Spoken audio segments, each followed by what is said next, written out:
Hi guys, it's me, Trudy Lee. How's everybody doing? I had a rough start to this morning, but doing okay now. So, we have a 125-pound dog that belongs to my daughter. Basically, he only listens to her. I don't know why, but, I guess he's a one-man dog. But he keeps getting loose. She has basically about moved out and moved in with her boyfriend. She's left her dogs here with us because she has nowhere to take care of them. And he is not very happy, and he's just trying to run off. He's fixed and everything, but I don't know. He hears the dogs barking next door, and he wants to go run and see what they're doing and chase them and chase the deer that's around here.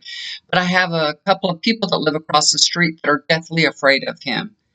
I'm telling you, anybody can walk into this house. Knock on wood. I don't want press my luck here for some stranger to walk in here without permission, but he has never barked at a person. You know, he he looks scary, and he's 125 pounds, so he's really scary looking. But believe me, when he leaves, when he gets off this property, when he takes off, he will not go to anybody but my daughter. You can't even call him to you. My neighbors wouldn't even be able to get him to come to them. But the lady next door across the street, she's so afraid of dogs. So today I was, practicing what I preach, and I went outside, and I was right outside their kennel. So the dogs were outside, but we had a fence between us, and I was sitting on the grass, grounding my energy, feeling really good, getting some sunshine. Kitty Cat was with me. Addie was being real sweet, just hanging out with me. And all of a sudden, the dogs found a loose spot in the fence that they could push, and the dogs next door were barking like crazy, so that was really setting them off. Anyway, they got loose, and I was outside, and I was calling him. As soon as he got loose, I was calling him, and he ran at the opposite direction of me, and the lady across the street, she saw him. She saw him. He wasn't running after her. He wasn't in her yard.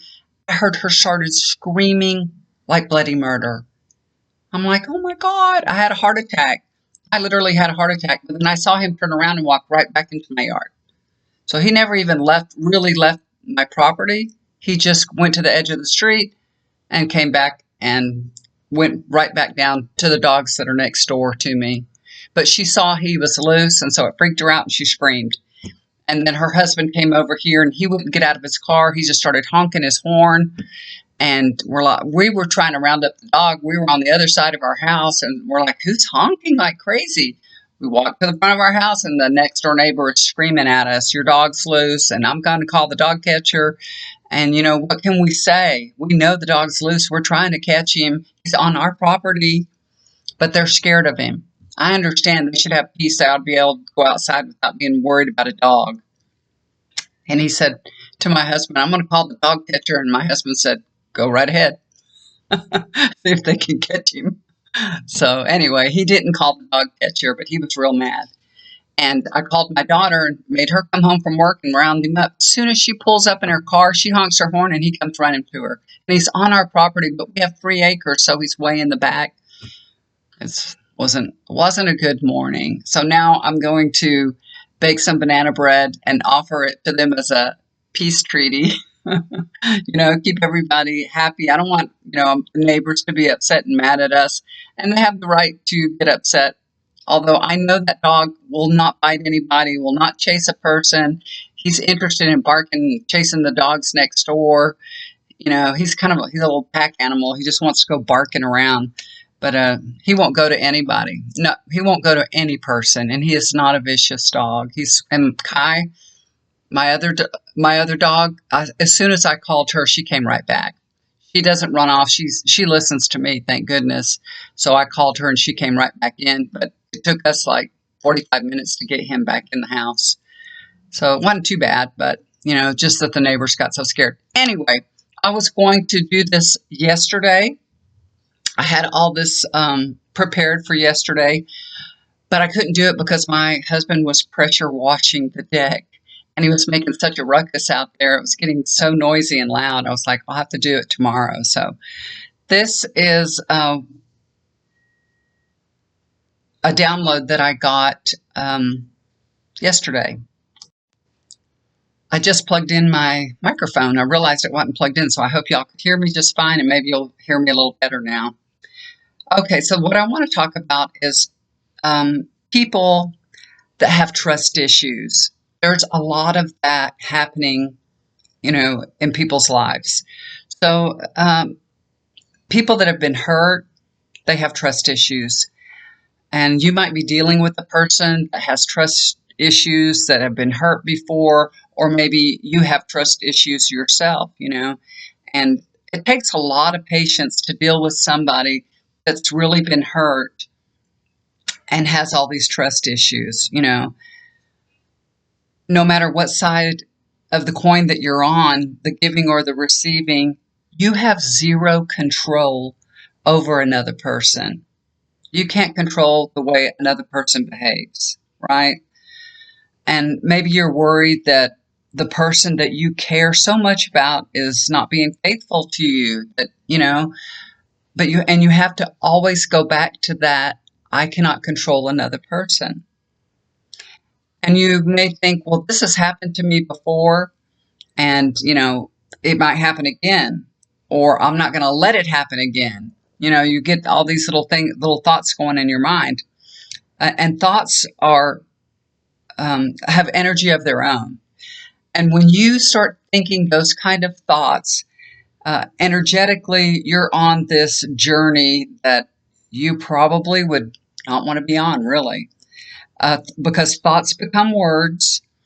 And then, it's possible that you could start questioning the person that you care so much about, or even accusing them of things that they didn't do, or that you're just worried about, and you do that enough times. And that person that you care so much about, if they find themselves in a compromising position, they may follow through with it because they feel like they've already been accused of something, right? So that's kind of, manifesting things that you don't want. So not that everybody would do that, of course. That's just a minority of people that might do something like that. But that is one way that you can see how thoughts become words, and then words become actions. And that's not the kind of thoughts that you want to have and that you want to put into action. So you don't want to really be on that journey. And I like the motto of the Zoroastrian. It is good thoughts, good words, good deeds. And what really needs to happen is that we all have to control our impulses, right? And that includes our thoughts. So before you say something that you wished you hadn't of, first thing you need to really listen to your emotional guidance system. When you're having negative feelings, you understand when it doesn't feel good, then it isn't right. So when you're sad, when you're mad, when you're depressed, when you're jealous, and those feelings don't feel good. So that's not what you want to, that's not the kind of energy that you want to move forward in, put it that way, okay? So you can recognize it very clearly. And, whether you're on the giving or the receiving end of negativity, you can decide to choose joy. And that's what I do. And that's the way that you can stop that train right there on the tracks. When you first feel a flash of anger or annoyance at somebody's, doing to you, and it's a loved one, somebody close to you that you really care about and love, you can say it out loud or you can say it to yourself. And I like to say it out loud because I've done it many times before. So my husband knows exactly what I mean when I say, I am choosing joy today. I'm going to be joyful today. So that kind of lets him know that, I'm not really enjoying his behavior too much. And it's kind of like a little reminder that he needs to try to be a little bit nicer that he's being rude, basically. But that's what I say. I say, I choose to be joyful. And if you don't want to be joyful, if you want to have a bad day, if you want to choose, to be negative, you want to choose to be unhappy, you're on your own. Go for it. But I won't engage. And that's what you have to do. You really just can't engage with a person that's, wants to pull you down the rabbit hole with them. And yourself also. Just, realize when you're in an angry mood, when you're saying things that are unkind, you can stop yourself right then and there and say, I choose to be joyful. I don't like this feeling. I don't like being angry. I don't like lashing out at somebody that I care very much about. Because you can't take those words back. Once you say them, you can't really take them back. You can ask for forgiveness and hopefully it'll be given, but you'll feel much, much better if you don't even start it. And there are times when everybody is in a bad mood. There's times when people are tired. They're just tired and they're unhappy or they're depressed or something went wrong at work. So there's all kinds of things that are going on with other people. And we just kind of need to give them room to pull themselves together, basically, because we just don't want to, how would you say it? Basically add to it, I guess. You just don't want to add to any more negativity. So you choose to be joyful and you tell that person, I'm choosing to be joyful. I'm choosing joy. If you want to have, if you want to fight or you want to be nasty or whatever, you're going to have to do it somewhere else because you're not going to do it with me. Now, your next thought should be, I can make this better. Because you can. You guys, I've learned this. I learned this quite a few years ago. I used to have some nice little arguments with my husband. I can tell you that. Not that we don't ever argue, because we do. But I used to just get so mad at him, and I could just wipe the floor with him. I could tell his, behind off because, he's Iranian. He doesn't know English as well as I do. And I could just wipe him up. And I would do that. I would just tell him off. And I wouldn't have to even cuss if I could just tell him off, and you know how women are. They can talk a lot and fast. One day it occurred to me, I didn't have to do that. I did not have to behave like that. So it was so weird. And I know it was my spirit guide just coming to me and whispering in my ear and said to me, you can make this better. You can make this better. And it was so weird because we had argued so many times before and this never happened. Usually I would just get madder and madder till I would cry. And if I cried, then I had to go in my room and stay in my bed for, a couple hours and then be done with it. But it would end up with, it would have to go full cycle, right? But this way it stopped it in its tracks. And I said to myself, I can make this better. I know that person. I know that person full well. I know what he likes. I know how to calm him down. I know what makes him happy. I know how to behave, in a way that brings him joy. So, that's what you have to do. You love that person and you're probably thinking to yourself, well, gosh, that sounds like a whole lot of work. Let me tell you what, fighting is a whole lot of work. Being angry and saying things that are unkind that you can't take back, that's a whole lot of work. And it's a lot easier to be nice and sweet and find sweet things to say and something demonstrative to do. I remember traveling with my husband, having an argument with him, and this spirit guide told me, you can make this better. You can make this better. You can change this. Because it would usually just, keep going. And I was like, yeah, I can make this better. I could stop this right now. I can. I know how to do that. And so I reached over and grabbed my husband's hand and I told him, I love you. I don't want to fight with you. I'm so sorry. And it changed. The atmosphere in the car completely changed. I mean, completely. Now I know what you're thinking right now. You're thinking, well, why do I got to say I'm sorry? Why didn't he have to say he was sorry? Well, usually what happens is that person will say they're sorry too. They don't want to fight either. But somebody has to be the person to start that positive energy going. Now, remember, saying you're sorry isn't for that person, it's for you. You're saying you're sorry for you because what are you doing? You're making your life joyful.